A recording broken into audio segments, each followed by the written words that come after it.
Welcome to another edition of the Hoop Scoop. He's the Mighty Joe Yeager, and I'm Jarret Jonson. Well, Mighty Joe, Texas Tech is coming off an impressive comeback victory over number 20 BYU here at the USA last Saturday. They have some time off, no midweek game before they take on yet another ranked opponent in number 11 Oklahoma in Norman.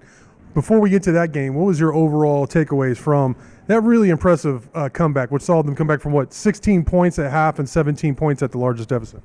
Yeah, it's just, well, obviously you just can't count this team out. I mean, this is a repeated thing now. I mean, they did something similar, maybe not quite so dramatic against K-State, but they were down, I believe, 12, and that went in 9 with about 4 minutes to go. It looked pretty bleak, and come storming back and get the win. They had a huge comeback against Northern Iowa at a neutral site. Down 15, I believe it was in that game, came back and won in the second half. And so this is, that's enough of a pattern that you can say that this seems to be part of what this team is made up of, and it's just a team that, I think it comes from the coach too. This is a team that is just not going to quit. I mean, if you're going to beat Texas Tech, you got to play it to the bone. I mean, you can't just assume that if you put them on the deck, they're going to stay there. They're going to get back up and keep on fighting the entire way. Doesn't mean they're always going to come back and win. They didn't do it against Houston or Villanova, and they weren't quite able to get it done against Butler, although they came mighty close. So this is a team that you just simply cannot count out. They're a tough team, and they can crank up the defensive pressure when they need to, which is kind of what happened against BYU. They forced some turnovers. They really kind of just got BYU's offense out of sync and cooled them off because, I mean, BYU was just absolutely smoking in the first half, and particularly from distance. That all changed when Texas Tech's defense really, got the wind in their sails. So, and that was something that was characteristic of Beard's teams, and to a certain extent Adams as well. When they really needed to, they could dial up the defense and just change the nature of the game. And so if that's a feature of this team as well, then that's a very good thing. Yeah, that was very – I feel like there was a hangover from the Houston game in that first half because BYU, yes, they were on fire, don't get me wrong, and their offense was a thing of beauty in the first half, all the backdoor cuts, and then, of course, having all those open three-point looks they were knocking down. But they were a lot of open looks. It seemed like every shot BYU was getting there was no one around, and that all changed in the second half. So that was good to see them come back. Pop Isaacs really led the charge on both ends of the court, ended up with a career-high 32 points, and he's among the scoring leaders in the Big 12 now. What do you think about his performance over, really since Big 12 play started, but over the last couple of weeks especially? Yeah, he's really put it together. I mean, we were all – and probably Coach McCaslin as well, a little bit concerned about him early in the season because, I mean, his shooting numbers were not just a little bit off, they were bad. I mean, he was, I don't know, around 33% from the floor and 23% from distance or something like that. And, you could get away with that against a lot of the teams that you were playing. But, I was concerned, if this continues into Big 12 play, can you continue to roll with this? But about 3 games before Big 12 play began, he started putting it together. And since then, he's just been on a tear, and I don't know what did he wind up with in the second half against BYU. It must have been 23 points. I think it was 23 points in the second half against BYU. I mean, look, when he's on, when he's hitting, he's as dangerous as an offensive player is maybe in the country, definitely in the Big 12. I mean, he's just and so, right now he's got it rolling, and you hope that continues. Yeah, and I think, don't get me wrong, the offensive performance from him was very impressive, but he was also like the primary facilitator and then came up with some big steals on defense, so that he really took over the game. I mean, there's no doubt, and that was really impressive. Joe Toussaint has struggled. Houston really, that was obviously the focus. Like, we're going to trap him, get the ball out of his hands, and see what Tech can do after that. And it wasn't good. And then Toussaint, started off really slow offensively. I think he finished with 5 points. But, it hasn't looked the same as he did early on in Big 12 play. It's my theory that he's a little worn down. Maybe this little break this no midweek game could do him some good, and he could come out with a big game against Oklahoma. But what are your thoughts on what Joe T's doing? Yeah, well, I think Big 12, the physicality of Big 12 play is getting to him a little bit. I mean, it's a totally different game. I mean, Big 12 officials will just let people maul you sometimes, and I mean that's happening with him. He's kind of a straight line driver a lot of the times, and when he just shoots down the middle of the lane, I mean he's just kind of getting hammered, and he's not getting any calls, you know. And then he comes to a jump stop, and he's kind of doing this, and somebody's draped all over him.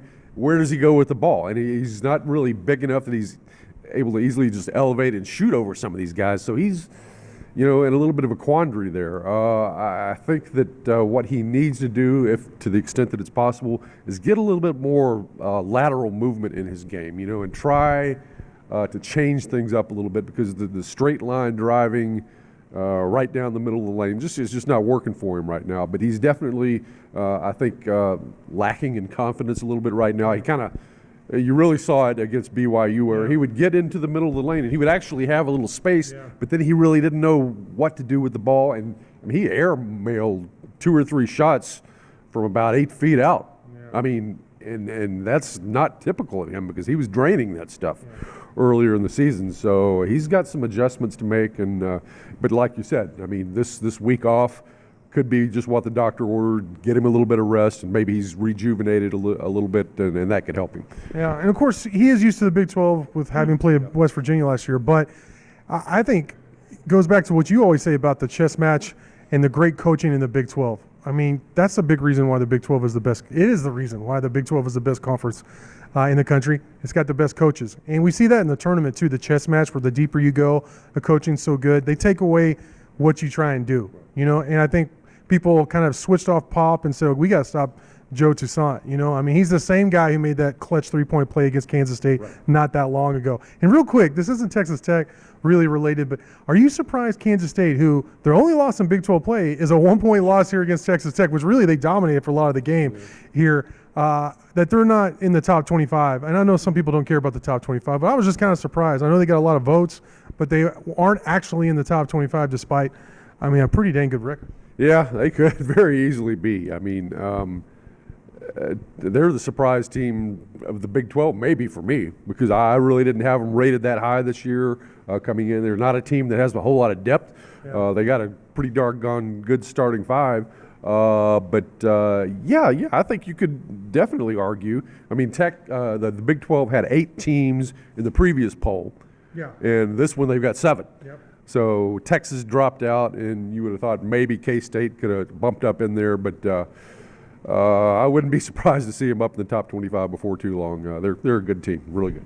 Speaking of 2 teams in the top 25, Texas Tech, number 20 in the country, travels to number 11 Oklahoma. The Sooners are coming off, a 15-point loss against UT.